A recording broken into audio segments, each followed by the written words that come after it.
ดีพี่น้องชาวโยมของสมัยนี้ที่ชั้นมัธยมศึกษาปีที่5ดำเนินรายการพี่น้อง5มีเรื่องเล่าวันนี้พบกับเรื่องเด็กเลี้ยงแกะกับหมาป่าเรื่องย่อ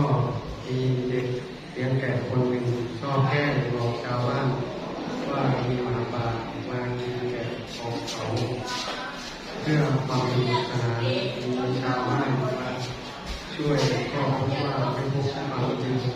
เด็กเลี้ยงแกะก็หัวเราะชอบใจทำแบบนี้หลายครั้งจนวันหนึ่งหมาป่ามาจริงๆเด็กเลี้ยงแกะร้องขอความช่วยเหลือชาวบ้านว่าโกหกจริงไม่มาช่วยทำให้แกะของเขาหมาป่ากินมันหมดข้อคิดในทางที่สอนว่าการโกหกเป็นประจำทำให้ไม่มีใครเชื่อที่อยู่แม้จะพูดความจริงก็ตามเป็นทางที่สอนให้